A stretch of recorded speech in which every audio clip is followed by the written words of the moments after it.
I just had a quick like sound yelp. Thank God and bless God bless and keep the Philadelphia church.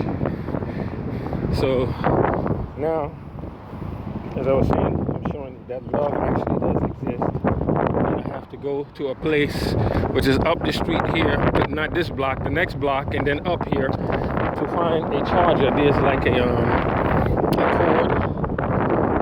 It's a cloud company, similar to Oracle and SAP. SAP is the German competitor of Oracle. So what I have to do now is I have to put on. There's a cable that I have, which is a unique proprietary old cable. You can't find it anywhere. I gotta go to an old shop, and find if he has that kind of cable. The part because the old tablet that's cracked on the screen that I have is the only form of entertainment I have. It's the only way that I psychologically get myself through the weekend and stay out of trouble. I'll show you.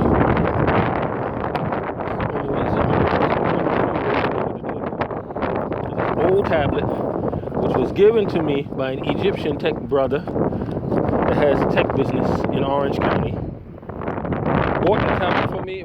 He only paid $100 and something or $200 plus at that time. Screen everything.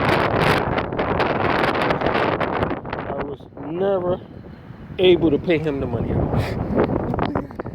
because I had so many things chasing me.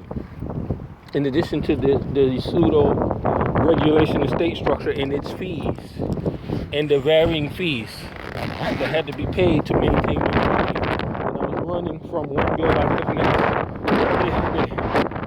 Saying, which I hope it's not blasphemous, is darn people willing to pay Paul. This is kind of what I was doing. But I had a beautiful conversation, one of the longest I ever had with my mother at one given time, which is over 3 hours, or close to 3 hours. And the summary of it, or the heart of it, is about love. Yeah, love. And the discernment of love, the evaluation of said love, whatever. And one of the things my mother mentioned, though she didn't put it in such a term, is to search for reciprocity in the relationship, in the behavior. Like, you express how you doing. Do you need anything?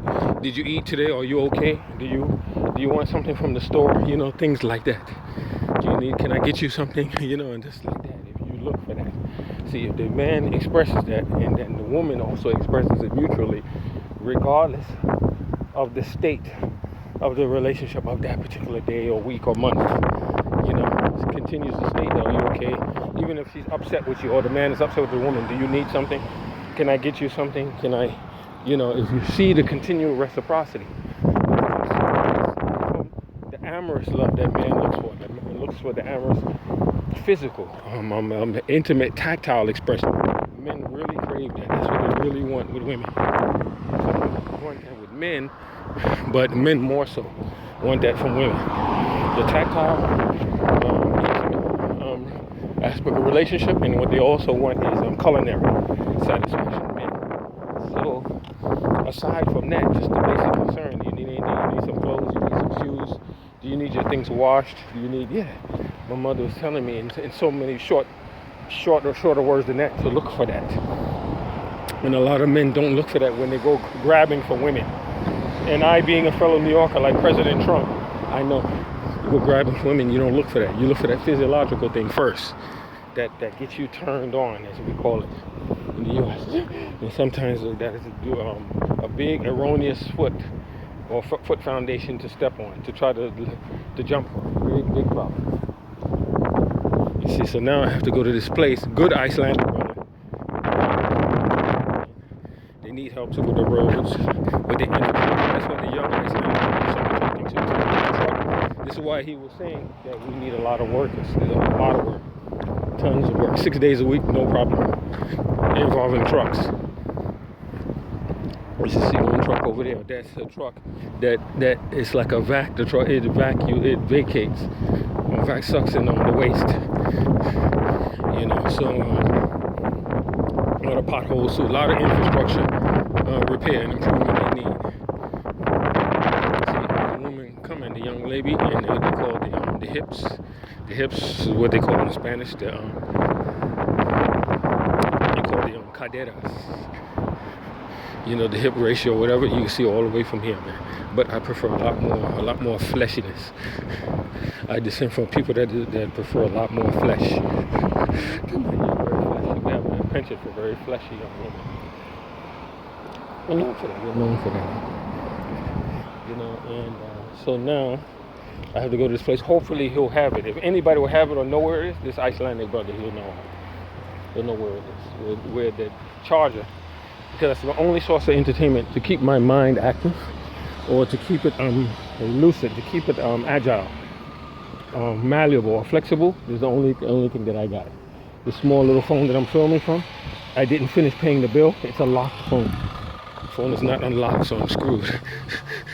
To watch this little screen, I was watching these little things called Star Wars, the old Republic, the cinematic CGI, primitive CGI graphics, some cutscenes films. Star Wars, the Old Republic. There was subtitles or subtext that they write underneath if you don't understand the speech of the characters. I couldn't even read it. I was straining to read it on the small 6-inch or whatever Samsung Galaxy Note 4. I couldn't even read it. No. You know, so I was really lamenting because the power cable or something went wrong with the tablet, and the tablet's completely depleted of power. I made the mistake of not keeping it charged while I was in the library yesterday. Completely depleted of power. So I was miserable because I did a lot of entertainment downloads yesterday. A lot.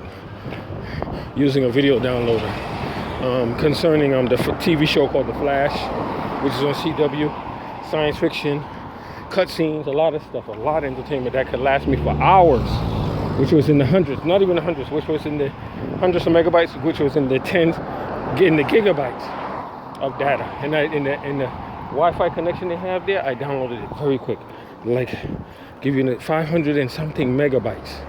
I would download it in less than 6 minutes, 5 minutes. Yeah, conventional Wi-Fi, forget it. You be there like 15, 20 minutes trying to download 500 something megabytes. But in this place you do it in less than 5 minutes sometimes. You know, so I was greedily sucking up. See this type here, like this Florida Explorer? This type, sometimes the Vikings unit, the elite unit, they drive those kind of vehicles. The elite unit, yeah, that kind of Ford, yeah. I mean, the counter-raid unit, they wear like gray uniform, special ops. They got those, I've seen them. If somebody, puts a word on you and say, go get them. Yeah, what kind of guys coming for you? Really don't want to be bad and get a spanking from them guys. We really don't want it. But the problem is we live in such a tumultuous world right now where, in the interest of public safety, the word is rapid reaction, what they call human intel, human teams. Rapid reaction teams and groups on the ground, sometimes dressed as civilians. Yeah. They can just take a word or recommendation, even from a foreign person that's a government or a minister, because some government people see themselves as themselves versus the rest of the population, and that they know what's best for humanity. They would decide what's best for humanity, and they've been in the business of making decisions for humanity for a long time. And how dare you? How dare you interrupt? Like that. It's us versus them. We government. I'm not talking about here in this country, but I'm talking like in Asia and in other places in the Middle East. We government officials versus the population. Yeah. So they make a fellow call to a fellow government minister in another country and say, "Look, this guy's proven to be a problem. Here's the proof. Yeah, rate him. You offense. So why am I being rated? Why am I being? Where's my mouth? Unless you're Rockefeller, a Rothschild, Bill Gates, something like that. Mark Cuban, Zuckerberg, people like that, and others. Lord this, Lord that, again. You can't do this. Have attorneys, have legal representation, have proper dictum, banking class, and all that. This sort of immune from that, as well as a lot of the diplomatic class. That's why some people become diplomats, because they're immune from a lot of mistreatment, governmental and state-oriented mistreatment. They're immune from a lot of intrusions, or what you would say, aggressions against their personal sovereignty or their privacy or their dignity by nation-state authorities or actors. They're immune, being diplomats, in a lot of ways. But they have to be squeakier clean than we are in a lot of ways. Some of them are not, depending on the country, but a lot of them have to be a lot cleaner and a lot tighter line of behavior than we do. A lot. Big responsibility being a diplomat. Huge. Really, really huge, man. Yeah. I just want to deal in the financial world, create something so that people won't have to suffer the way I've gone through this. That people won't have to go through this, man.